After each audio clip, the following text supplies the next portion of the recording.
O banquete da noite anterior me abalara um tanto os nervos. Eu estava com uma forte dor de cabeça e sentia-me desesperadamente sonolento. Em vez de sair, portanto, para passar a noite fora, como tencionava, ocorreu-me que o que melhor poderia fazer, após saborear uma pequena ceia, era meter-me logo na cama. Conta um Conto apresenta de Edgar Allan Poe, Pequena Conversa com uma Múmia. Narração Marcelo Fávaro. Uma ceia leve, sem dúvida. Eu gosto imensamente de queijo, queijo derretido com cerveja e torrada quente. Mais de 1 libra de uma vez, porém, nem sempre pode ser aconselhável. Entretanto, não pode haver objeção material a 2. E realmente, entre 2 e 3, há apenas uma unidade de diferença. Arrisquei-me, talvez, a 4. Minha mulher afirma que foram 5, mas certamente confundiu 2 coisas bem distintas. O número abstrato, 5, estou disposto a admiti-lo, mas concretamente refere-se a garrafas de cerveja preta, sem as quais, a modo de tempero, aquele manjar deve ser evitado. Tendo dessa forma concluído uma refeição frugal e colocado na cabeça meu barrete de dormir, com a suave esperança de gozar dele até o meio-dia seguinte, repousei a cabeça no travesseiro e, graças a uma excelente consciência, mergulhei sem demora no mais profundo sono. Mas, quando teve a humanidade realizada as suas esperanças, não completara ainda nem o meu 3º ronco, quando a campainha da porta da rua começou a tocar violentamente e, depois, impacientes pancadas com a aldrava me despertaram incontinente. 1 minuto depois, e enquanto ainda esfregava os olhos, meteu-me minha mulher diante do nariz um bilhete do meu velho amigo, Dr. Pononer.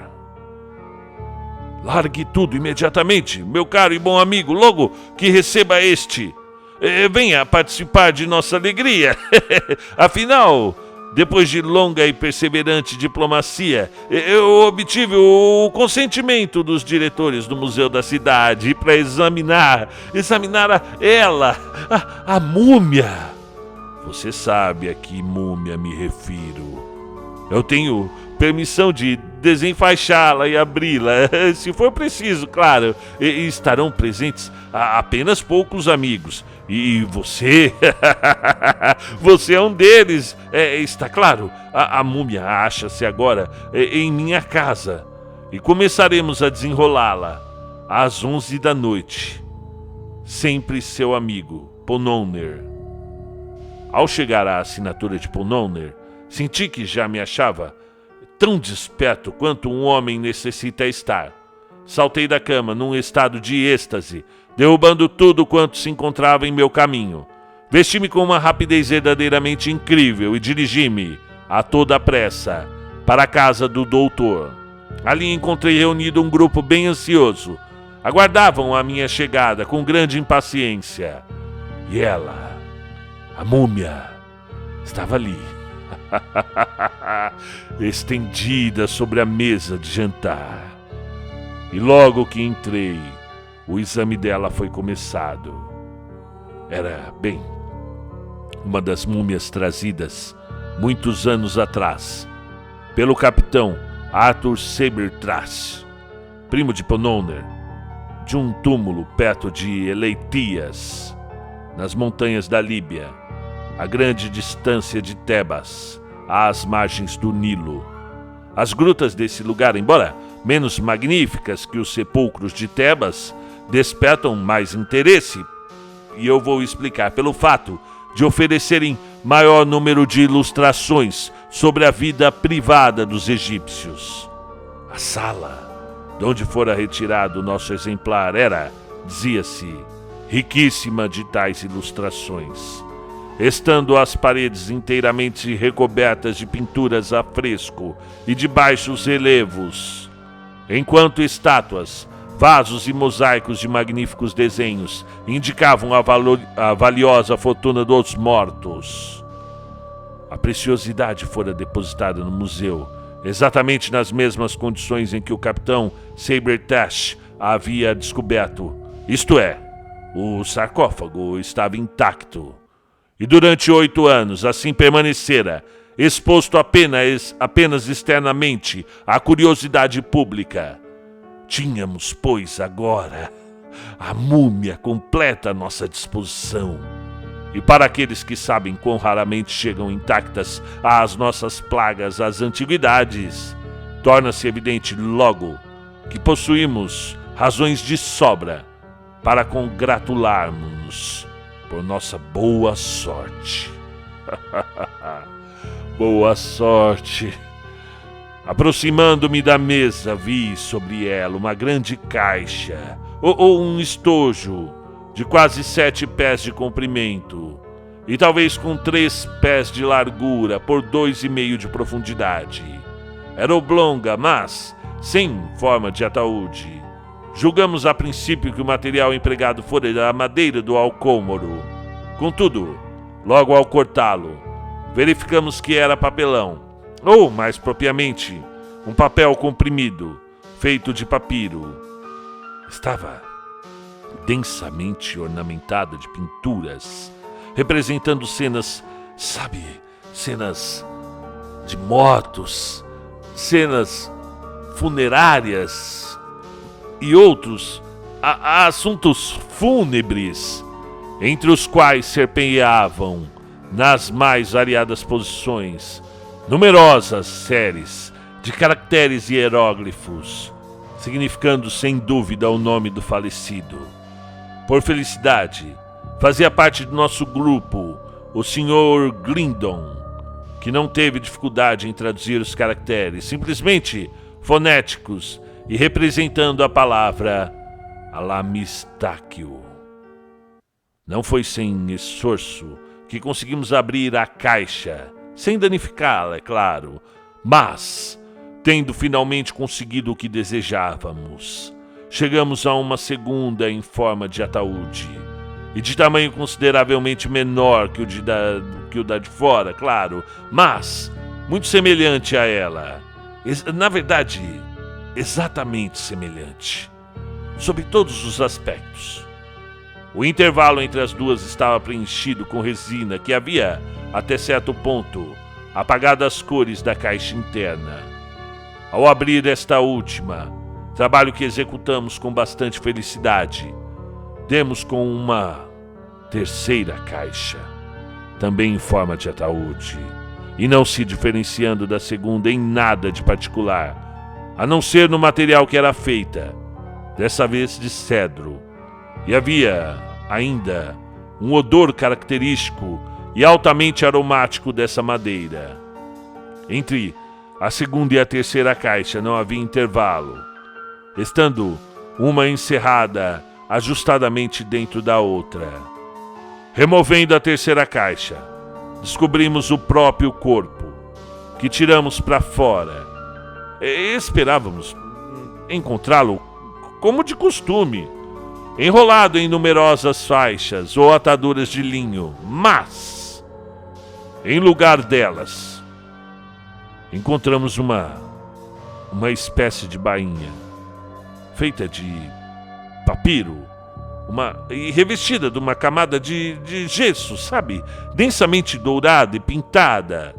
As pinturas representavam assuntos relativos a vários supostos deveres da alma, e a sua apresentação a diferentes divindades com numerosas figuras humanas idênticas, intentando representar, bem provavelmente, retratos das pessoas embalsamadas. Estendendo-se da cabeça aos pés, havia uma inscrição colunar ou perpendicular em hieróglifos fonéticos, dando de novo seu nome e os títulos dos seus parentes.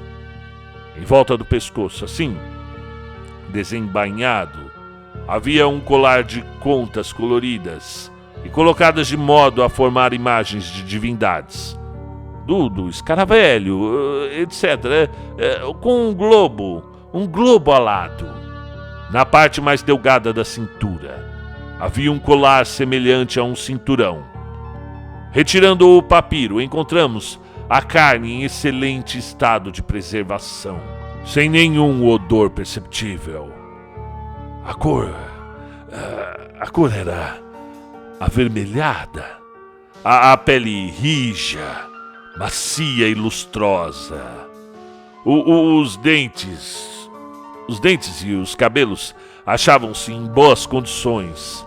Os olhos tinham sido arrancados e substituídos por outros de vidro, muito bonitos, imitando perfeitamente os naturais, sem exceção da fixidez do olhar, um tanto acentuada.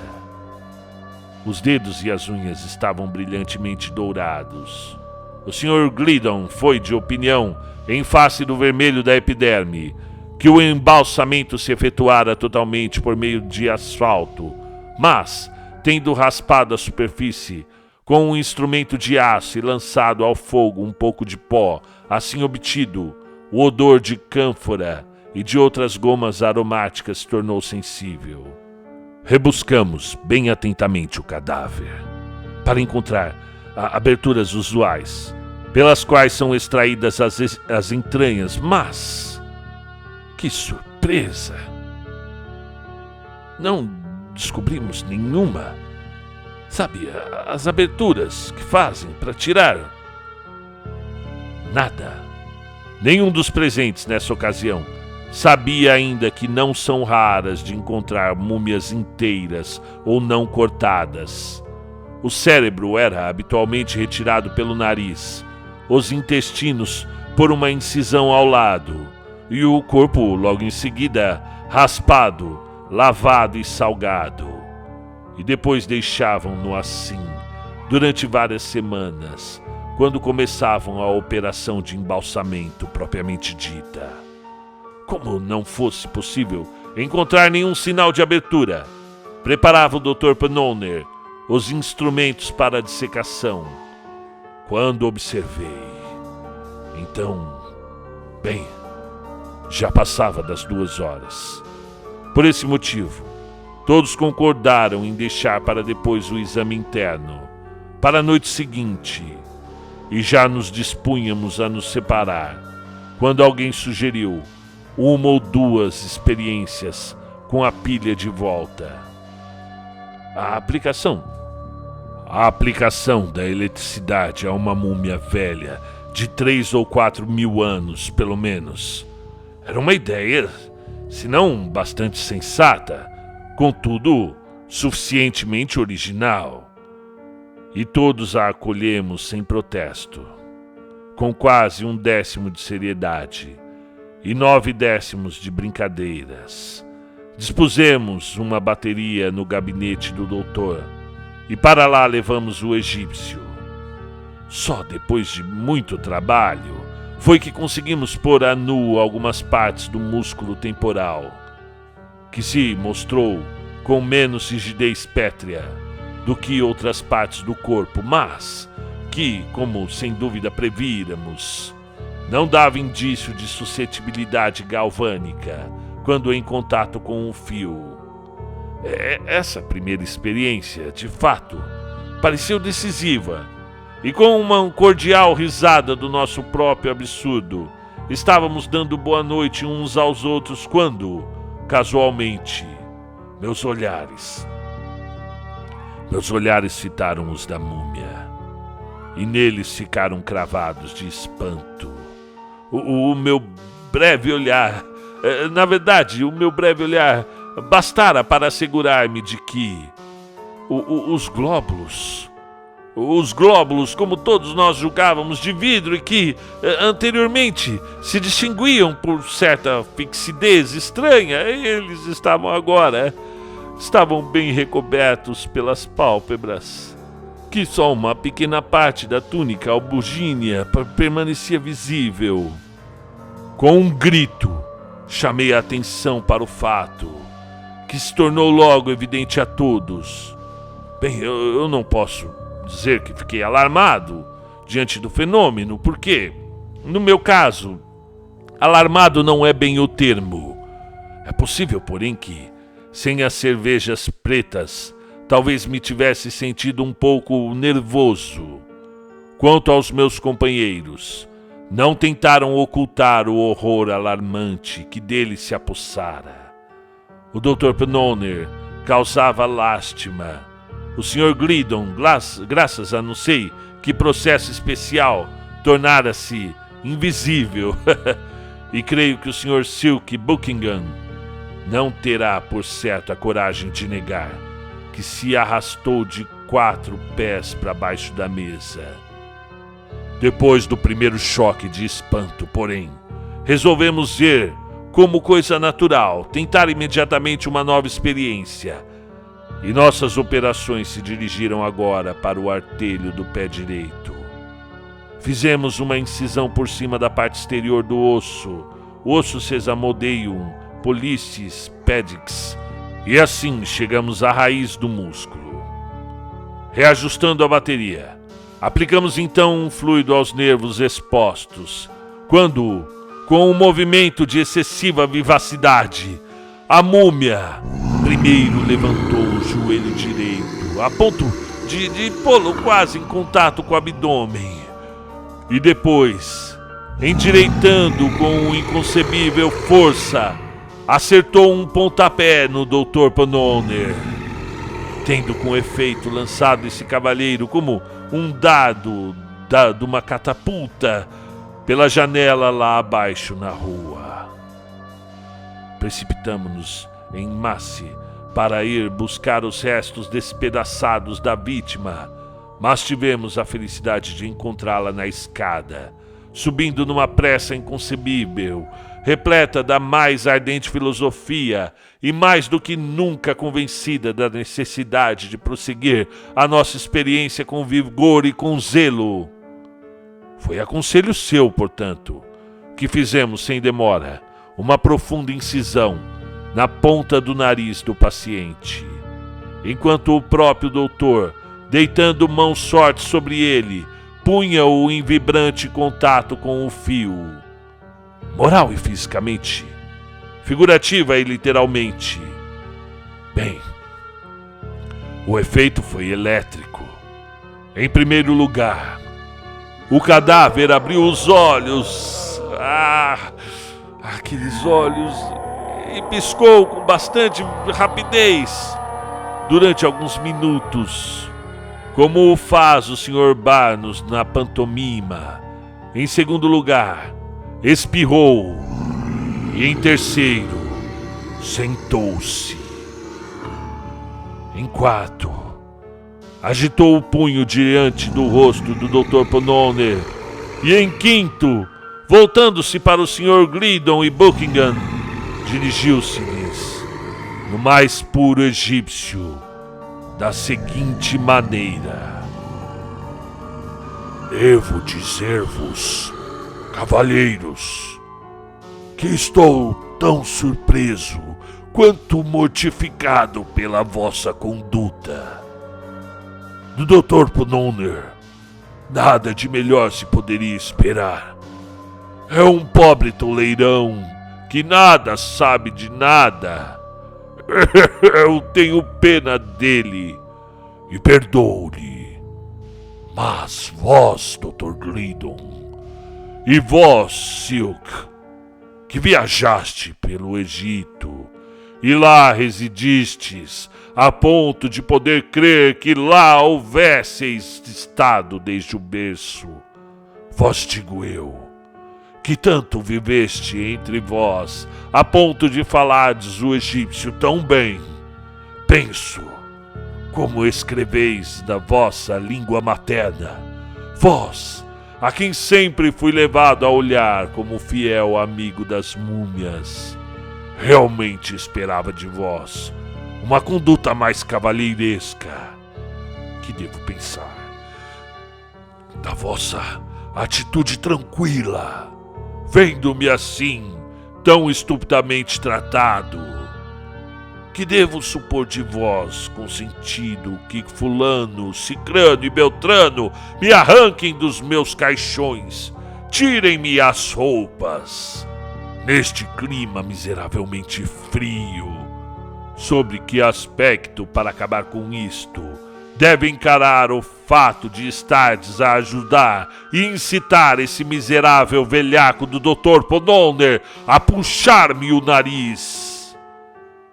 Há de supor-se, sem dúvida, que, ao ouvir tal discurso, naquelas circunstâncias, todos nós corremos para a porta, ou caímos em violentos ataques histéricos, ou mesmo desmaiamos todos. Uma dessas três coisas, digo eu, era de esperar. De fato, cada uma dessas três maneiras de proceder poderia ter sido seguida. E palavra de honra, não posso compreender como ou por que foi que não fizemos nenhuma coisa nem outra.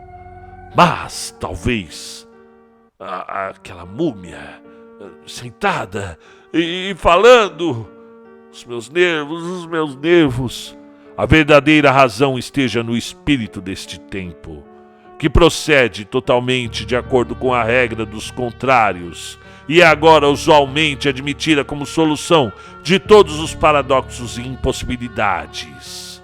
Ou talvez, quem sabe, foi somente o ar excessivamente natural e familiar da múmia que destituía suas palavras de seu aspecto terrível. Seja o que for, os fatos são claros, e nenhum dos presentes demonstrou qualquer medo particular, ou pareceu acreditar que se houvesse passado qualquer coisa de especialmente irregular. Quanto a mim, achava-me convencido de que tudo aquilo estava direito, e simplesmente me coloquei do lado, fora do alcance do punho da múmia. O Dr. Pononer meteu as mãos nos bolsos da calça e fitou diretamente a múmia, e ficou excessivamente vermelho. O Sr. Glidden cofiava as suas suíças e ajeitava o colarinho da camisa. O Sr. Buckingham abaixou a cabeça e meteu o polegar direito no canto esquerdo da boca. O egípcio olhou-o com uma expressão severa durante alguns minutos e disse por fim com escárnio: Por que não fala, Sr. Buckingham? Ouviu ou não ouviu o que lhe perguntei? E, por favor, tire o polegar da boca. O Sr. Buckingham, em consequência, teve um leve sobressalto. Tirou o polegar direito do canto esquerdo da boca e, a título de indenização, inseriu o polegar esquerdo no canto esquerdo da abertura acima mencionada. E, não tendo conseguido arrancar uma resposta do Sr. Buckingham, a múmia se voltou, de mau humor, para o Sr. Glidden e, em tom peremptório, perguntou em termos gerais o que todos nós queríamos. Bem, o Sr. Glidden, depois de uma grande demora, respondeu em termos fonéticos, e não fosse a deficiência de caracteres hieróglifos nas tipografias americanas, grande prazer teria me dado em transcrever aqui no original todo o seu excelente discurso. Aproveito a ocasião para observar que toda a conversa subsequente em que a múmia tomou parte foi travada em egípcio primitivo, e por intermédio, pelo menos no que se refere a mim e aos outros membros não viajados do grupo, dos senhores Glidden e Buckingham como intérpretes. Esses cavalheiros falavam a língua materna da múmia com inimitável fluência e graça, mas não posso deixar de observar que, devido sem dúvida à introdução de imagens inteiramente modernas, e como é natural, inteiramente novas para o estranho. Os dois exploradores foram, por vezes, forçados ao emprego de formas visíveis para traduzir algum significado especial. Em dado momento, por exemplo, o Sr. Glidden não pôde fazer o egípcio compreender a palavra política, enquanto não esboçou sobre a parede um pedaço de carvão. Um homenzinho de nariz cônico, cotovelos emburacados, de pé sobre um cepo, com uma perna esquerda lançada para trás, o braço direito para frente, o punho fechado e os olhos girando pelo céu e a boca aberta num ângulo de 90 graus. De modo bem igual, o Sr. Buckingham não conseguiria explicar a ideia absolutamente moderna de Whig, sem que uma sugestão do Sr. Ponnonner, empalidecendo, tirasse o chinó. Facilmente se compreenderia que o discurso do Sr. Glidden versou principalmente sobre os vastos benefícios extraídos para a ciência do desempacotamento e do escavamento das múmias, desculpando-se desse modo de qualquer incômodo que pudesse ter-lhe sido causado pessoalmente à múmia chamada Alamistaqueu, e concluindo que, com uma simples insinuação, pois mal podia ser considerada mais do que isso, de que, explicados agora os pequenos pormenores, muito bem se poderia continuar a investigação pretendida. Nesse ponto, o Dr. Ponnonner preparou seus instrumentos. Relativamente às últimas sugestões do orador, parece que Alamistaqueu teve certos escrúpulos de consciência, sobre a cuja natureza não fui precisamente informado. Manifestou-se, porém, satisfeito com as desculpas apresentadas, e descendo da mesa, fez volta ao grupo, apertando a mão de todos. Quando terminou esta cerimônia, ocupamo-nos imediatamente em reparar os danos infligidos ao sujeito pelo escalpelo. Costuramos os ferimentos de sua têmpora, pusemos-lhes uma atadura no pé e aplicamos uma polegada quadrada de emplasto preto na ponta do nariz. Observou-se então que o conde, esse parece era o título de Alamistaqueu, teve um leve tremor, sem dúvida de frio.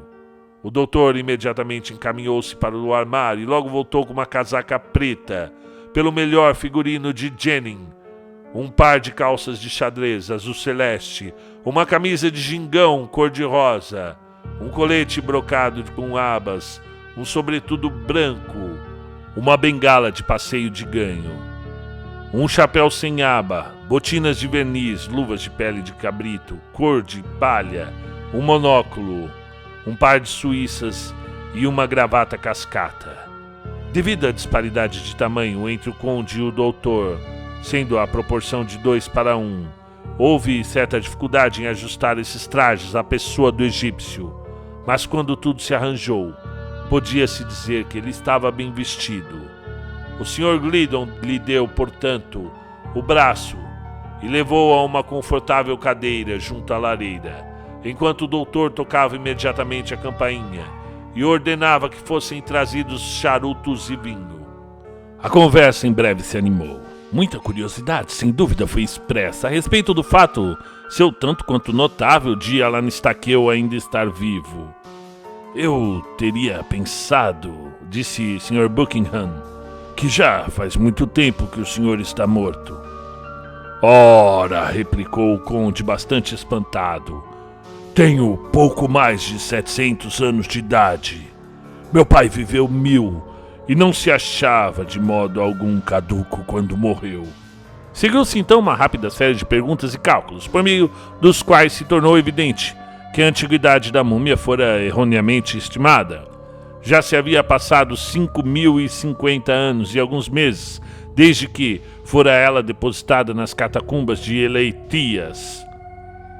Mas, na minha observação, continuou o Sr. Buckingham, não se refere à sua idade por ocasião do enterro. Quero crer, de fato, que o senhor ainda é um homem moço.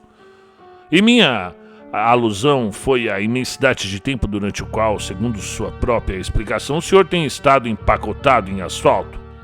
Em quê? Perguntou o conde. Em asfalto, repetiu o Sr. Buckingham. Ah, sim. Tenho uma fraca noção do que o senhor quer dizer. De certo isso poderia dar resultado. Mas, no meu tempo, empregava-se raramente outra coisa que não fosse o bicloreto de mercúrio. Mas o que especialmente não achamos jeito de compreender, disse o Dr. Ponaner, é como acontece que, tendo morrido e sido enterrado no Egito há mais de 1000 anos, esteja o senhor hoje aqui vivo e parecendo tão magnificamente bem. Se eu estivesse morto, como o senhor diz, replicou o conde, é mais possível que morto ainda estaria, pois percebo que os senhores estão ainda na infância do galvanismo e não podem realizar com ele o que era coisa comum entre nós antigamente. O fato é que sofri um ataque de catalepsia e meus melhores amigos acharam que eu estava morto ou deveria estar. De acordo com isso, embalsamaram-me imediatamente. Suponho que os senhores têm conhecimento do principal mestre do processo de embalsamento. Bem, não imediatamente nem totalmente. Percebo. Deplorável o estado de ignorância. Muito bem. Não posso entrar em pormenores nesse momento, mas é necessário explicar que embalsamar, propriamente falando no Egito, era paralisar indefinidamente todas as funções animais sujeitas a este processo. Uso a palavra animais no seu sentido mais lato, como incluindo não só o ser físico, como o ser modal e vital. Repito que o primeiro princípio do embalsamento consistiu entre nós na paralisação imediata e na manutenção perpétua em suspenso de todas as funções animais sujeitas ao processo. Para ser breve, em qualquer estado em que se encontrasse o indivíduo no período de embalsamento, não permaneceria vivo. Ora, como tenho a felicidade de ser do sangue do escaravelho, fui embalsamado vivo como os senhores me veem agora. O sangue do escaravelho, exclamou o Dr. Ponaner. Sim, o escaravelho era o emblema, ou as armas de uma distintíssima e pouco numerosa família patrícia. Ser do sangue do escaravelho é apenas ser um dos membros daquela família, de que o escaravelho é o emblema. E estou falando figurativamente. Mas, que tem isso o fato de estar vivo, senhor? Ora, é costume geral no Egito, antes de embalsamar um cadáver, extrair-lhe os intestinos e os miolos. Só a raça dos escaravelhos não se conformava com esse costume. Portanto, não tivesse eu sido um escaravelho, e me haveriam extraído os intestinos e miolos. E sem uns e outros é inconveniente viver. Entendo, disse o Sr. Buckingham, e suponho que todas as múmias intactas que nos têm chegado às mãos são da raça dos escaravelhos.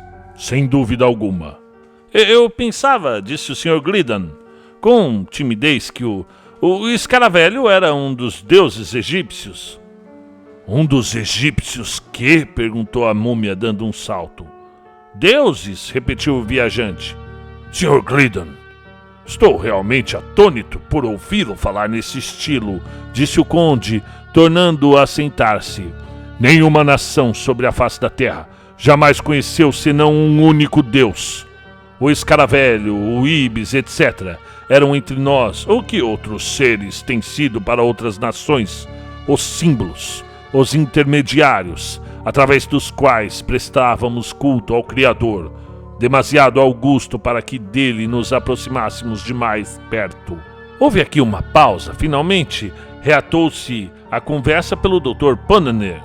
Não é possível, então, que o senhor acaba de explicar, disse ele, que entre as catacumbas perto do Nilo possam existir outras múmias da tribo do escaravelho em condições de vitalidade? Não pode haver dúvida alguma a respeito, respondeu o conde. Todos os escaravelhos embalsamados acidentalmente, quando ainda vivos, estão vivos.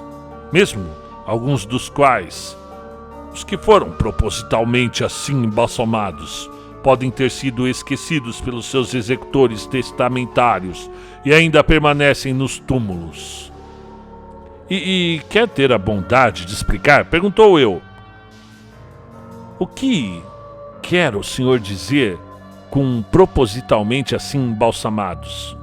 Com grande prazer, respondeu a múmia, depois de me haver examinado à vontade, através do seu monóculo, pois era a primeira vez que me aventurara a fazer uma pergunta direta. Com grande prazer, respondeu ele. A duração habitual da vida de um homem no meu tempo era de quase 800 anos. Poucos homens morriam a não ser em virtude do mais extraordinário acidente, antes dos 600 anos. Poucos viviam mais do que uma década de séculos. Mas 800 anos era considerado o tempo natural. Depois da descoberta do princípio do embalsamento, como já descrevi aos senhores, ocorreu a nossos filósofos que poderia satisfazer uma louvável curiosidade e, ao mesmo tempo, fazer avançar os interesses da ciência, vivendo-se esse tempo natural a prestações. Relativamente à ciência histórica de fato, a experiência demonstrava que algo dessa natureza era indispensável. Tendo, por exemplo, um historiador atingido a idade de 500 anos, escrevia um livro com grande trabalho e depois fazia-se embalsamar com todo cuidado, deixando instruções a seus executores testamentários pro tempore, para que o fizessem reviver depois de certo lapso de tempo, digamos 500 ou 600 anos. Voltando à vida, ao expirar aquele prazo, encontraria invariavelmente sua grande obra convertida numa espécie de caderno de notas à toa, isto é, uma espécie de arena literária, para as conjecturas antagônicas, enigmas e rixas pessoais de rebanhos inteiros de comentaristas exasperados. Essas conjecturas, etc., que passavam sob o nome de anotações ou emendas, verificavam-se haver tão completamente envolvido, torturado e sufocado o texto, que o autor era obrigado a sair de lanterna na mão, à busca de seu próprio livro. Ao descobri-lo, nunca merecia o trabalho da busca. Depois de reescrevê-lo totalmente, cabia ainda, como dever obrigatório do historiador, pôr-se a trabalhar imediatamente em corrigir, de acordo com seu saber individual e sua experiência, as tradições do dia, concernente à época em que havia originalmente vivido. Ora, esse processo de recomposição e retificação pessoal, levado a efeito por diferentes sábios, de tempos em tempos, tinha como resultado evitar que nossa história degenerasse em fábula completa. Peço-lhe perdão, disse o Dr. Ponaner, neste ponto, pousando delicadamente sua mão sobre o braço do egípcio. Peço-lhe perdão, senhor, mas posso ter a liberdade de interrompê-lo por um instante? Perfeitamente, senhor, respondeu o conde, afastando-se um pouco. Eu desejava fazer-lhe simplesmente uma pergunta, disse o doutor. O senhor se referiu à correção pessoal do historiador nas tradições relativas à sua própria época. Rogo-lhe que me diga, qual a proporção em média de verdade misturada a essa cabala? A cabala, como o senhor muito bem definiu, gozava em geral de fama de estar justamente a par dos fatos relatados nas próprias histórias não reescritas, isto é, jamais se viu em circunstância alguma um simples jota em qualquer deles que não estivesse absoluta e radicalmente errado. Mas, já que está perfeitamente claro, continuou o doutor, que pelo menos 5.000 anos se passaram desde que o senhor foi enterrado, tenho como certo que vossos anais daquele período, se não vossas tradições, eram suficientemente explícitos a respeito daquele tópico de interesse universal, que é a criação, a qual se realizou, como suponho que é o do seu conhecimento, havia apenas 10 séculos antes. O senhor, disse Conde Alamistaqueu. O doutor repetiu suas observações, mas somente depois de muita explicação adicional, foi que o estrangeiro pôde chegar a compreendê-las. Por fim, respondeu hesitantemente: as ideias que o senhor me apresentou são, confesso, extremamente novas para mim. No meu tempo não conheci ninguém que sustentasse a fantasia tão singular como essa de que o universo, ou este mundo se gostar mais, tivesse uma vez um começo. Lembro-me de que uma vez apenas, ouvi algo remotamente vago de um homem de muito saber a respeito da origem da raça humana, e esse homem empregava essa mesma palavra, Adão, ou terra vermelha, de que o senhor fez uso. Empregava-a, porém, em sentido genérico, com referência à germinação espontânea do limo da terra, da mesma maneira porque são geradas milhares de culturas dos mais baixos genera. A geração espontânea, eu digo, de 5 vastas hordas de homens, simultaneamente brotadas em 5 distintas e quase iguais divisões no globo. Aqui todos os presentes encolheram os ombros, e 1 ou 2 de nós tocou na fronte, com um ar bastante significativo. O Sr. Buckingham, depois de lançar ligeiro olhar para o egípcio, e depois para o sincipício de Alamistaqueu, disse o seguinte: a longa duração da vida humana no seu tempo, e ainda mais a prática ocasional de passá-la, como o senhor explicou, a prestações, deve ter contribuído, na verdade, bastante poderosamente para o desenvolvimento geral e acumulação do saber.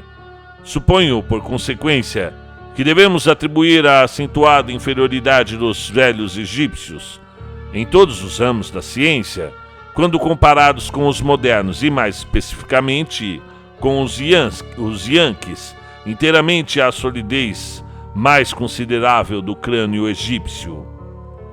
Confesso novamente, respondeu o conde com bastante mansidão, que estou um tanto em dificuldade para compreendê-lo. Por obséquio, a que ramos de ciência alude o senhor?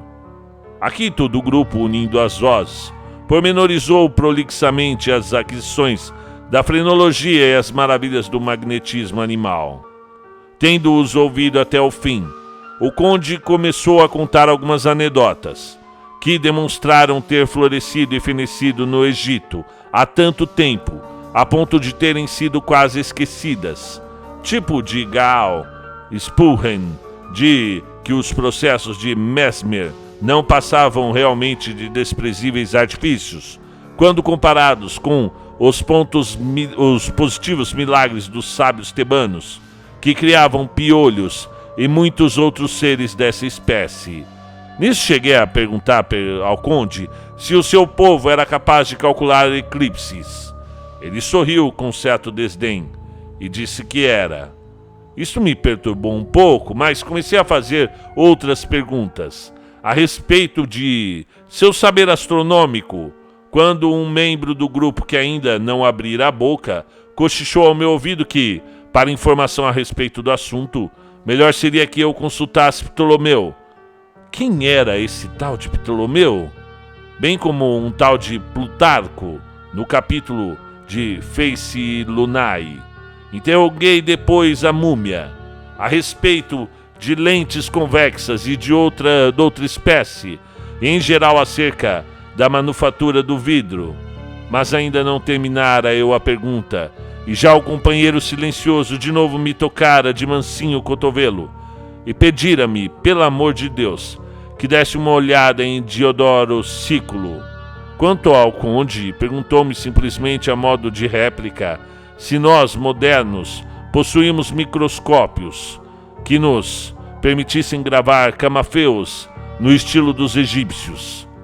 Enquanto pensava na maneira de responder a esta pergunta, o miúdo Dr. Ponnonner se pôs a falar de maneira verdadeiramente extraordinária.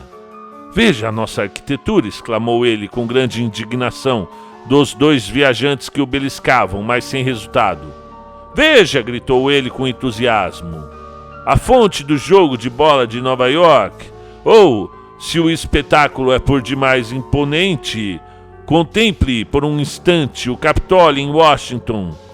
E o bom doutorzinho se pôs a pormenorizar com toda a prolixidade as proporções do edifício a que se referia. Explicou que só o pórtico estava adornado de não menos de 24 colunas, de 5 pés de diâmetro, de 10 pés de distância uma das outras. O conde disse que lamentava não poder lembrar-se, justamente naquele momento, das dimensões precisas de qualquer dos principais edifícios da cidade de Aznac, cuja fundação se perdia na noite do tempo, mas cujas ruínas estavam ainda em pé na época do seu sepultamento, numa vasta planície arenosa, a oeste de Tebas. Lembrava-se, porém, a propósito de pórticos, que um havia pertencente a um palácio inferior, numa espécie de subúrbio chamado Karnak, e formado de 144 colunas, de 37 pés de circunferência e distantes uma das outras de 25 pés. Chegava-se do Nilo a esse pórtico através de uma avenida de 2 milhas de extensão, formada de esfinges, estátuas e obeliscos de 20, de 60 e de 100 pés de altura. O próprio palácio, pelo que podia lembrar, tinha, só numa direção, 2 milhas de comprimento, e ao todo poderia ter cerca de 7 de circuito, e suas paredes estavam todas ricamente pintadas, por dentro e por fora, de hieróglifos.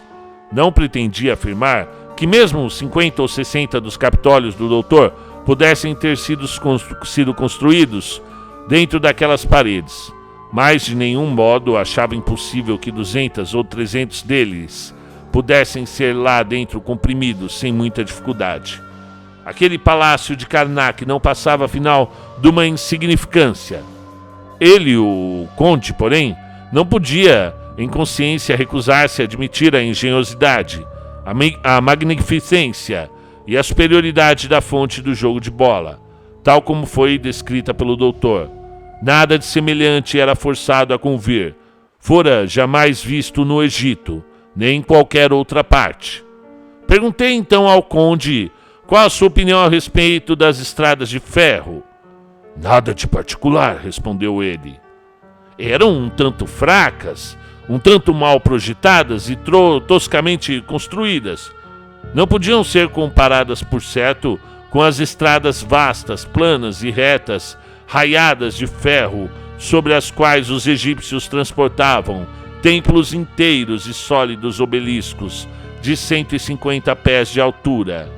Falei de nossa gigantesca força, das nossas forças mecânicas, e concordou com alguma coisa que conhecíamos nesse particular, mas indagou quanto teria eu de trabalhar para levantar as cornijas sobre os dintéis, como do pequeno palácio de Karnak.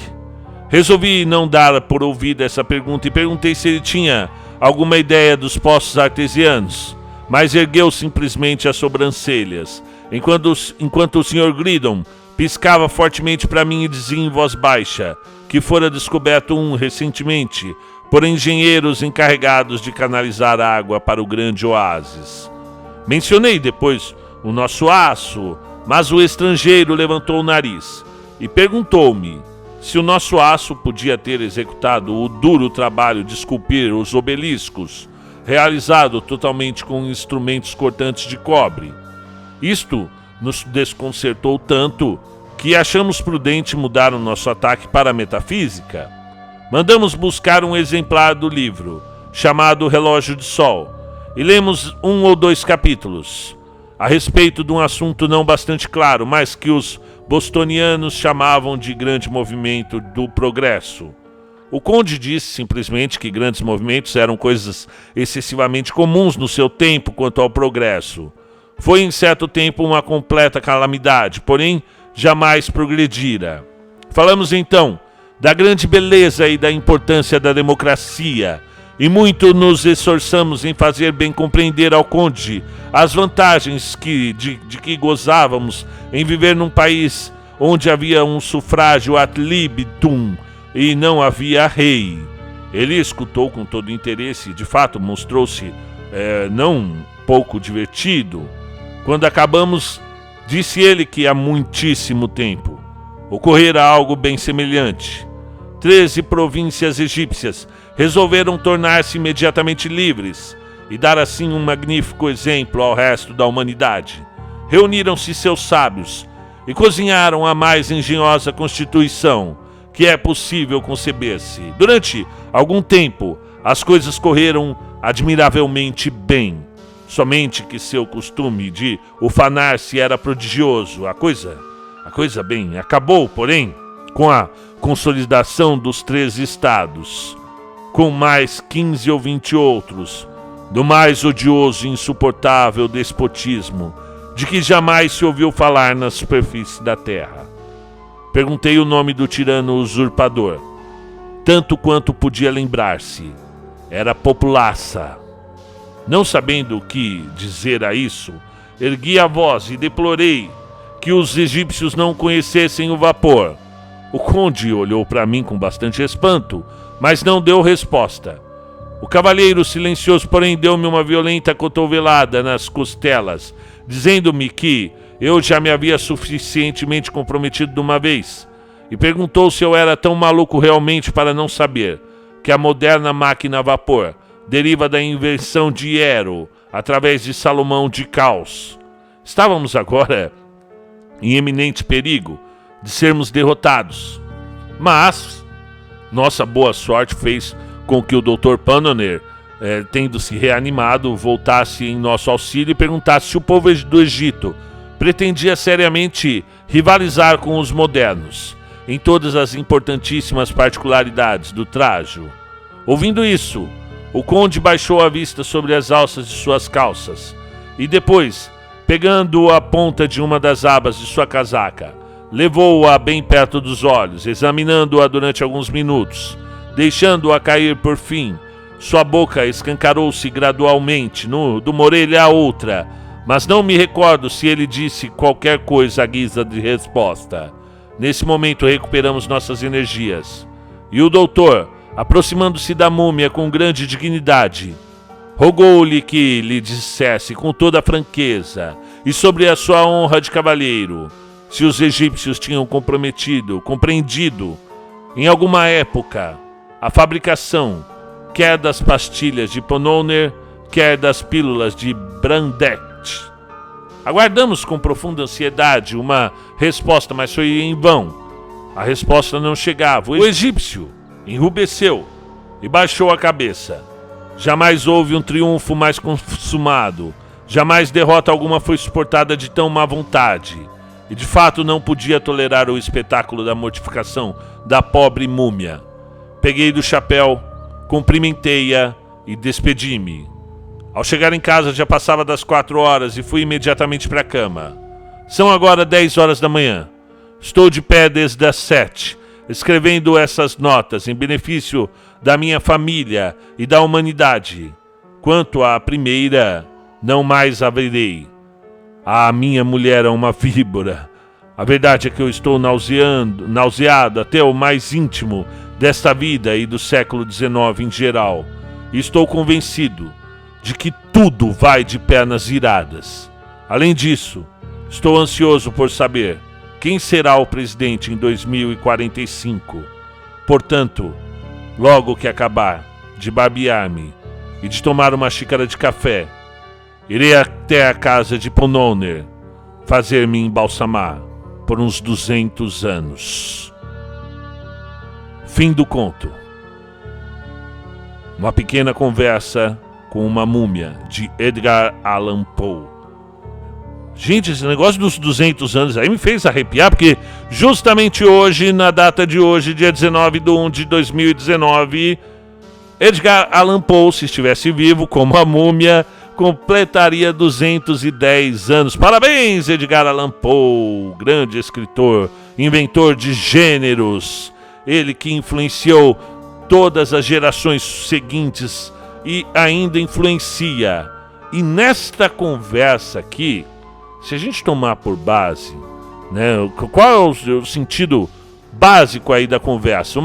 Uma comparação entre os tempos dos antigos egípcios e da humanidade moderna da época do século XIX até 1840, né, mais ou menos a época em que foi escrita.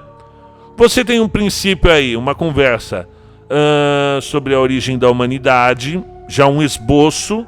Lembrando que essa escrita é anterior à teoria de Darwin, né? Darwin veio um pouco depois, a teoria da evolução das espécies, mas já faz um esboço aqui bem interessante que dá pra gente... inclusive, gente, tem eu dei uma olhada no Google, ainda não li. Inclusive, tem vários artigos científicos aqui analisando filosoficamente esse conto. Esse é um conto bem rico, que ultrapassa o gênero do horror, do terror, e traz essa face até um pouco bem-humorada de Edgar Allan Poe, porque ele trata de uma maneira bem leve questões muito complexas, ok? E aí ele continua realizando essa comparação e até uma competição entre os antigos egípcios, a sabedoria do antigo tempo, e para onde evoluiu a humanidade até chegar ao ponto do século XIX ali, né, no tempo atual deles, no momento que foi escrito o conto. E chegaram à conclusão, apesar dessa derrota que o narrador ele diz que o egípcio enrubesceu e baixou a cabeça, né? Mas o que ficou bem claro aqui, na verdade, foi o contrário, né? A ponto de o narrador resolver se embalsamar por uns 200 anos. E aí ele fala... Estou ansioso por saber quem será o nosso presidente em 2045. Ó, 2045, eu não sei, mas 2019 não vou tecer comentários, né? Mas o interessante, ele fala aqui também sobre a democracia, né? E aí o conde, né? A múmia, ela fala que... Mas qual é teve os 13 estados, né, que teve um período de democracia, e realmente, se a gente for analisar a humanidade num ponto de vista geral, poucos foram os momentos em que houve democracia. E aí ele pergunta, mas quem é esse tirano usurpador que acabou com a democracia? Tanto quanto podia lembrar-se, era populaça. Populaça, a própria população, pelo que eu entendi aqui, acaba com a democracia. E realmente, se a gente for analisar a história, não sou historiador, não sou especialista, mas de tempos em tempos, de uma forma cíclica, o ser humano comete os mesmos erros. A princípio, comete um grandíssimo e hediondo erro. E a partir desse erro, dessa tragédia que o ser humano comete, ele começa a tentar corrigir esse grande erro. É só lembrar do Holocausto, né? Uma profunda culpa pelo erro, e a partir daí um sentimento e uma vontade de corrigir esse erro, e aí ações para corrigir o erro e para que nunca esse erro volte a acontecer. E daqui a pouco começa a esquecer o erro, começa a sentir raiva das ações que foram cometidas contra o erro, e logo em seguida você está cometendo o erro novamente. Então, ciclicamente, o ser humano, a população, o povo, ele vai produzindo suas próprias malfeitorias. Então, gente, que conto riquíssimo. Eu acredito que, na minha opinião, um dos contos mais ricos filosoficamente escritos pelo Edgar Allan Poe, e fico muito feliz de tê-lo lido no aniversário de 210 anos desse grande escritor. Eu quero fazer ainda um vídeo com 10 curiosidades do Edgar Allan Poe. É que tem muita literatura dentro da biografia do Edgar Allan Poe. Então eu tenho medo de acabar cometendo um erro dizendo algum. Eu preciso pesquisar bastante, porque tem muita coisa que aparece nos vídeos, nas reportagens sobre esse escritor, que na verdade é apenas ilusão, é apenas literatura. Por quê? O escritor, ele se mistura com o personagem que ele mesmo criou, dele mesmo. A própria imagem, você pega uma foto do Edgar Allan Poe, ele já é o cartão de visita da própria escrita dele mesmo, né? Aquela coisa meio atormentada, a biografia se mistura com a literatura, teve uma morte muito misteriosa, como eram os seus contos. Então, hoje, inclusive, está tendo aqui em São Paulo, pena que eu não posso ir, um evento em comemoração a esses 210 anos. Vai ter palestras, lançamento de HQ, camisetas exclusivas, vai ter leitura de contos, né? Poderiam ter me chamado para ler um conto lá, mas tudo bem, eu prefiro cuidar do bebê aqui. Mas eu gostaria de ter ido, sim, nesse evento. Muito bom que a literatura ainda é lembrada na cidade de São Paulo, né? Como alguns falam que não existe amor em SP, existe sim, mas eu entendo a metáfora. Um grande abraço a todos e até o próximo conto. Parabéns, Edgar Allan Poe!